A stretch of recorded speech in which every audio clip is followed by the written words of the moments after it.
Evangelical Lutheran Church of the Redeemer is the oldest congregation in the Minneapolis district of the ELCA. In 1854, settlers from Hanover, Mecklenburg, and Pomerania, Germany, came and settled in this area. The congregation started in 1855 by going from home to home, and then the first log church was built in 1856. They tell me it was just across the road, or right about where the road was now, because it was close to the county line. Then in 1872, they built the brick church.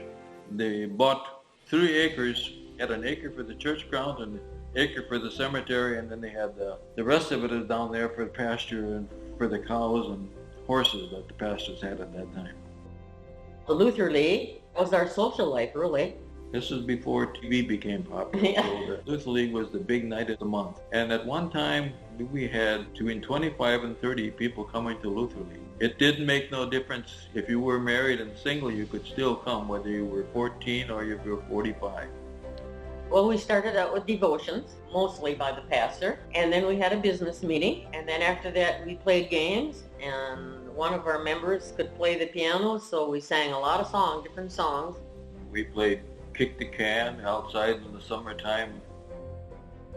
Choir went on for many, many years. This must have been about 80, they said, before it disbanded. Gathered at church. New Year's Eve, and stayed here until it was close to 12, and then they rang the church bell for 1/2 an hour after it was the start of New Year's. And we continued to do that as a choir or as a Luther League, Yeah. one or the other, maybe together. It was usually the choir. We would ring in the new year. When was Brotherhood organized? And I don't remember when the Ladies' Aid was organized either. In 1933. And I belonged to that for a number of years. And that was also a social. We also had devotions and a business meeting. And then usually 2 ladies would be in charge of serving the lunch, and you can invite your friends and neighbors and relatives, whoever you wanted to. And we always had sandwiches and cake. And you could buy lunches to take home or buy a lunch to eat here. That was our way of making money. It was raising money for missions or whatever we wanted. And then it started being women of the church, and we had circles. But because our church was small, we only had one circle of ladies that we got together. And then we didn't sell lunches or anything anymore. We just had devotions, a business meeting, and had social hour after that, lunch or whatever, coffee after that. And we also made layettes for babies for missions, and a lot of quilts, and now we are making health kits and school bags. So we do a number of mission things. Our ladies have salad luncheons now, which are very successful, and we also use most of that money for missions.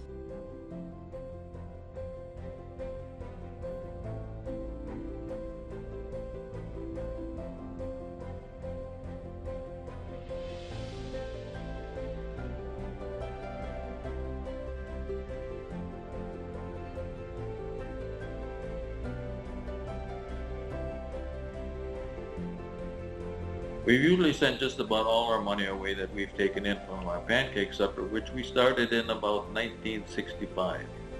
And we always have it the second Sunday before Easter. So that's why it changes from year to year, because whenever Easter is, we move just 2 Sundays before. Women were allowed to vote for the first time in 1977.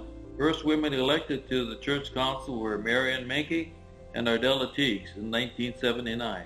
I have served on the church council 18 years. We had Lana Beck painted the inside of our church here, and she looked up the old 1910 style of German what they had in the church for around the altar and around the windows. And then when we got done, everybody was very happy. Very pleased. And we asked her, she said, "Now I'll take whatever you give me." And we took up an offering, and she was very pleased with the amount of money that came together. And she also came back and has painted in, when the new addition was built, she's also done all the painting in the social hall. The Krishke name is over here on the east window, the first window on the east side. And the Teagues name is over on the back window on the right side. Yeah. We got this place covered from front to back. I'll never forget, I asked her when she was painting in the social hall, she was going to put a Bible verse that's on the north wall. She started painting, and I said, how do you know that's going to come out there when you get to the other end? You didn't measure or do anything. She said, it'll come out. And it did. She got done, and it was right where she had to be. I said, how do you know that? She said, it's just in my head. I can just see that it's going to come out. There's a season and a time, and the clock is there. I thought that was kind of clever. And this was all her own idea. There was no suggestions from anybody in the church. And she did it all free-handed. She put above there the oils for the communion. And she said what the grapes and the bread and the wine. This window had to be replaced. There was another window. It blew out, completely blew out with the storm. A new window was made. And the window was already installed and everything. When everybody came to church, it was like, he made a mistake, and I don't know if it was going to cost too much, or they didn't want to take it back out, or anyhow, they never redid it. That's why it is as it is. A mistake. The only disaster I remember at the old church was when it burned on June 14th, 1950. An airplane kept circling. You could hear him, diving back and forth. And I remember we went out and looked, and we saw the church burning. We were up here quite quickly because we lived pretty close. They were sitting in there at Vacation Bible School, and the kids happened to look out of the window, the door, and saw cinders laying on front of the church. After there was a loud explosion, they said like a thunder, lightning had hit something close. And then they saw these cinders laying on the front of the church, and the time they got out and called the fire department, they never had a chance to get in and get anything out. The only thing, I think, they had a window back in the back of church here. They reached in, and I think Pastor Killian got out one or two of his books. That's the only thing they saved from the church. At that time yet, there was a car shed and a woodshed here. The woodshed became scorched so bad they took it down. The north side of the parsonage was scorched pretty good. I can remember we completely emptied the parsonage, carried everything out because we were afraid they was going to burn. So when they had it under control, then we carried all the belongings of the parsonage back in. After they decided they were going to build, we decided to tear down all the walls of the church and clean all the brick the whole summer long. And there was a huge crowd here every day, knocking all the mortar off the bricks. And we would sit down. At that time yet, there was a sidewalk down to the end of the 19, and with the steps down there. And we had set up long tables on the sidewalk, and then we'd have lunch there. I wasn't lucky enough, I was still in school, to help build the new church, but I know like Ardella's brother Norbert and Manley Winterfeld, about my age, and they also have quite a bit up here at church building the new one.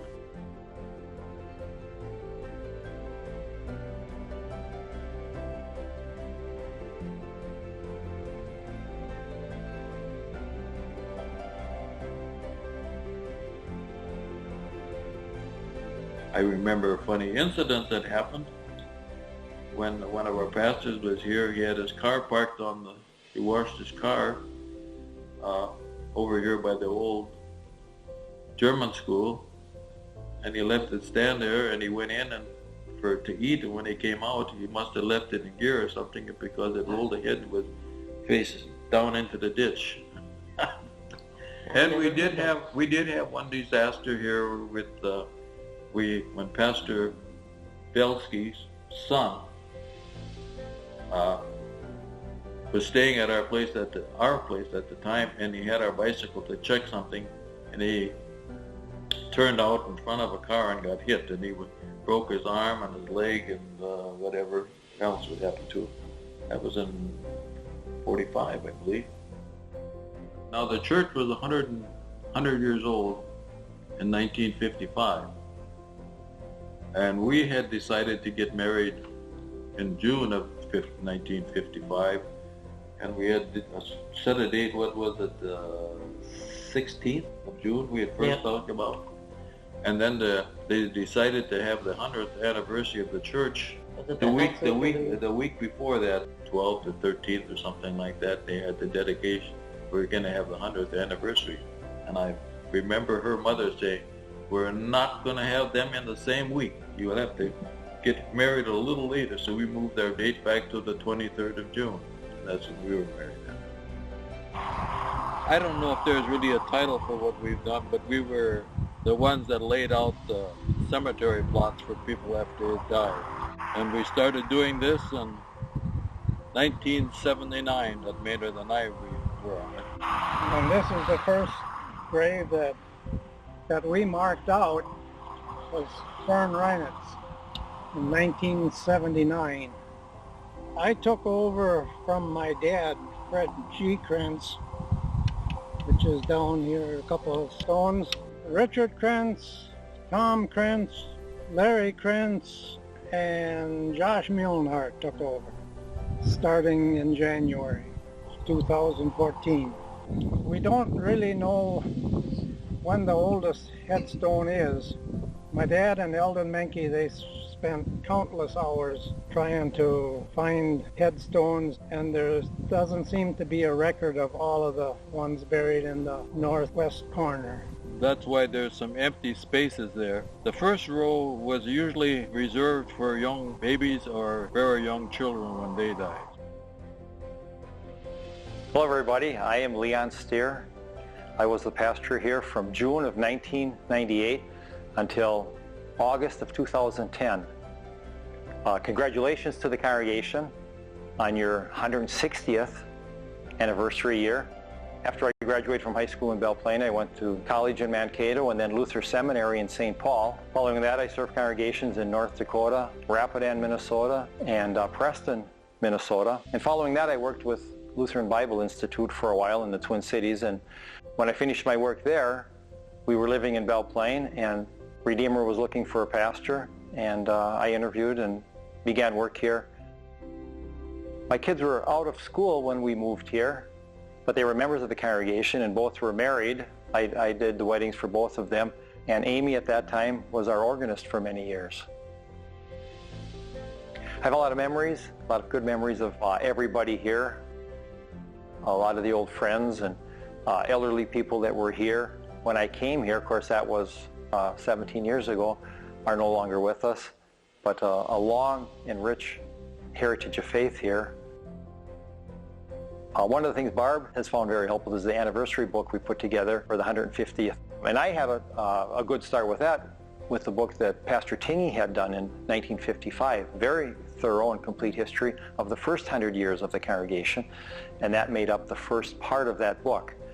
And then Marion Menke, who had a lot of articles and items saved from the history of the church and had a good memory of many years back, helped me with putting together the book, updating the last 50 years. Also helpful in that process was Leo Albright from Belle Plaine, who helped save some of our history on CDs and DVDs and helped put our records on record at Scott County Historical Society. We did a lot of that at that time, and the history records here are really quite complete, because when the church burned, the parsonage did not burn, and the pastor's office was there, and all the old record books from all the way back to the 1860s were over there and were saved. So a lot of the old records are in German. It'd be interesting to get all that translated. Records were kept in German way up until the 1920s, even the 1930s. So there's a lot of history there that is there, but hasn't been read for a very long time. Also, the old script is quite hard to read. It needs somebody not only knows German, but knows how to read that old script. It was a good 12 years here. As I said, we celebrated the anniversary of the congregation. We decided to build on the fellowship hall and completed that project. And then it was nice to be invited back a couple years later when they already had the building paid off and had the mortgage burning here, in a celebration of that. Lots of good memories of Christmas programs, men's pancake suppers, picnics in the summer, and just the weekly worship service and fellowship, the heart of every congregation. I'm now serving on the staff at St. Paul's Lutheran Church in Hanover, Minnesota. Nancy and I continue to live in Belle Plaine, and we all congratulate you on your 160th anniversary. My roots go back a long way. In 1965, My parents and I came home from someplace in the evening. It was late at night. We lived on a farm just a few miles north of here. Myron and Myrna Hawes are my parents. And there was a note on the door, and it said, Redeemer needs an organist beginning September 1st. Now, I'm a sophomore in high school, and I have only played the accordion. But here's this note, and Pastor Fred Lutz had signed the note, and he said, here are the hymns for the first Sunday. So that was truly an air pastor person that was a pastor here at Redeemer, and so I didn't say no. I played my sophomore, junior, and senior year here at Redeemer. Pastor Lutz was a wonderful mentor, tutor when it came to music, because I was really inexperienced, but he would sit on the chair in front of the organ, and his very, very booming voice would lead the hymns, and with a very upbeat tempo. And I remember he left me in the dust many Sundays. I remember Jesus, Lover of My Soul. I was at the end of the first line, and he was at the end of the third line. So I just stopped, and we got it all together, and eventually I picked up the tempo. He was a wonderful mentor, and I married Pastor Lindy West, who led the service today, and we've been partners in ministry with music and pastorate for 46 years now. But shortly after we were married, Pastor Lutz retired, and I remember visiting him in Sioux Falls when we were home on family vacation time. Also, when I was growing up, I remember I did not know this church as Redeemer Lutheran Church. It was the German Settlement Church, and I remember coming out here for pancake suppers, and was out here several times. When I walk through the cemetery, there's a lot of roots out here. I have relatives here.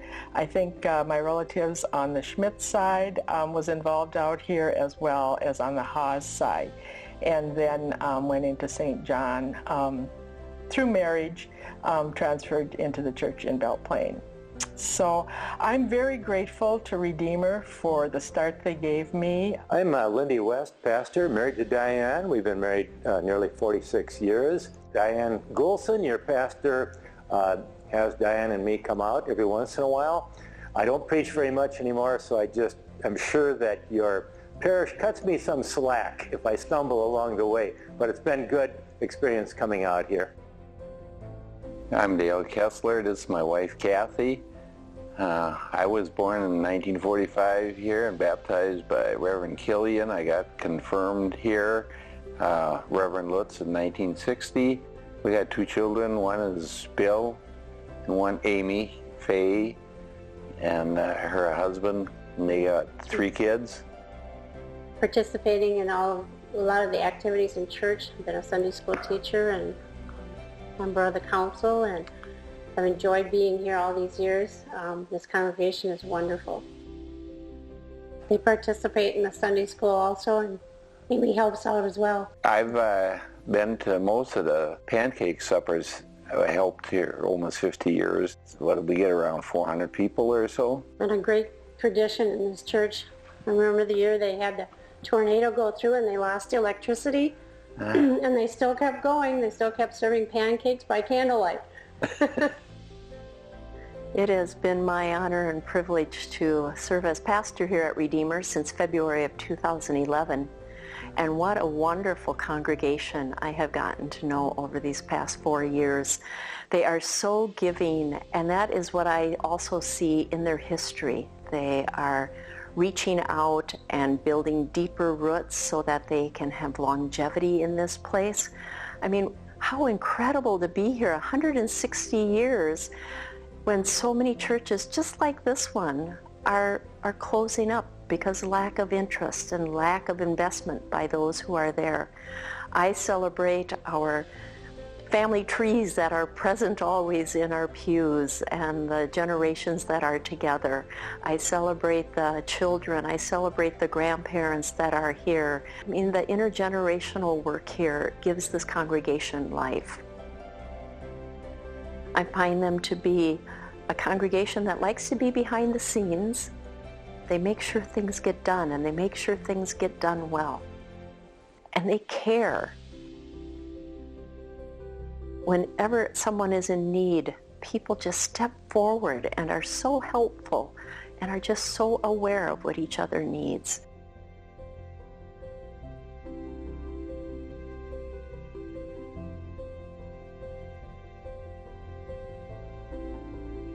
We are truly a family here. I give thanks for the way we serve communion and come to the altar and just gather together with those who have passed beyond and all the saints gathered here.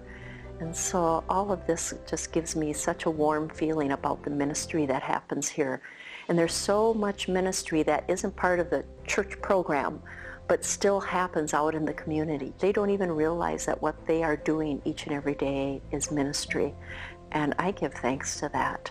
I look forward to what we can do in the future. I mean, with such a strong history, we can't even imagine what God has planned for us. And we will be awed and humbled by what he calls us to.